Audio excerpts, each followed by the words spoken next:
সুন্দর না? হ্যাঁ।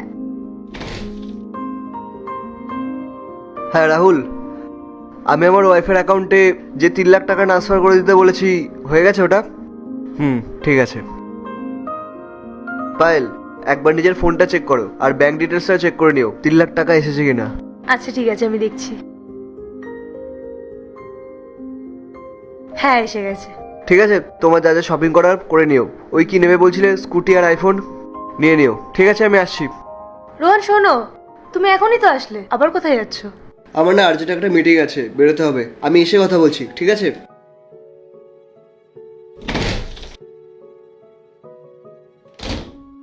চল না দিদি, শপিং করে আসি। তোর অ্যাকাউন্টে এখন কত টাকা? শপিং করে আসি।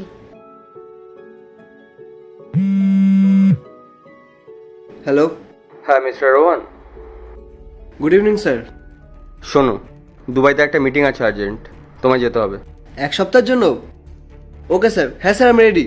ঠিক আছে স্যার, আমি এক্ষুনি বেরোচ্ছি। Okay sir, thank you. Rohan তুমি কোথায় যাবে? এখনই তো আসলে। পায়েল, তুমি তো শুনলেই আমাকে দুবাই যেতে হবে। আর স্যার আজকে রাত্রেই ফ্লাইট বুক করেছেন, আমাকে এক্ষুনি বেরোতে হবে। কিন্তু রোহন খাবারটা তো খেয়ে যাও। পায়েল, আমি এয়ারপোর্টে গিয়ে খেয়ে নেবো। আর এখন না বেরোলে ফ্লাইট মিস হয়ে যাবে। কিন্তু রোহন। পায়েল, আমি জানি তোমার কিছু লাগবে। আমি তোমার সব ইচ্ছা পূরণ করব। আর তোমার যা যা লাগবে না, তুমি আমাকে ডিএম করে দিও, আমি দুবাই থেকে তোমার জন্য নিয়ে আসবো। কিন্তু এখন আমি যাচ্ছি, আই এম গেটিং লেট। কিন্তু রোহন আমার কথাটা তো শোনো। পায়েল প্লিজ যেতে দাও আমাকে, লেট হয়ে যাচ্ছে আমার। তুমি কি বোঝো না নাকি?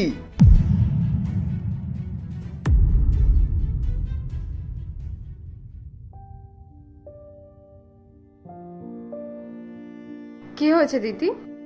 দেখ না মেঘা, তোর জামাইবাবু যবে থেকে দুবাই গেছে তবে থেকে আমাকে একটা মেসেজও করেনি। কোনো মিটিং এ বিজি আছে, তাই তোর কলটা ধরতে পারছে না। ওসব ছাড়, তুই জিজুকে ওই লিস্টটা পাঠিয়েছিলিস যা যা তোর আনার ছিল? না, এখনো পাঠাইনি। তো পাঠিয়ে দে না। আর হ্যাঁ, আমি যে পারফিউমটার কথা বলেছিলাম, জিজুকে ওটা কিন্তু অবশ্যই আনতে বলবি। রোহন শোনো, কোথায় যাচ্ছ? অফিস যাচ্ছি। কেন, কি হয়েছে? অফিস যাচ্ছ? আমার তোমার সাথে কিছু কথা আছে। হ্যাঁ বলো। বসো না, আমরা বসে কথা বলি। পায়েল, আমার লেট হচ্ছে, আমি আসলাম। রোহন আজকে তোমাকে আমার কথা শুনতেই হবে। কি হচ্ছে এসব? তুমি সকালে তাড়াতাড়ি অফিসের জন্য বেরিয়ে যাও, রাতে লেট করে আসো, আর রাতে লেট করে বাড়ি এসে সেই অফিসের কাজ নিয়ে পড়ে থাকো। তুমি আমার সাথে একটু বসে কথাও বলো না। তোমার মনে আছে রোহন, লাস্ট কবে আমরা একসাথে বসে খাওয়া দাওয়া করেছিলাম? তুমি আমাকে কেন সময় দাও? পার্ট 2 দেখতে সাবস্ক্রাইব করো ভেলকু 78M।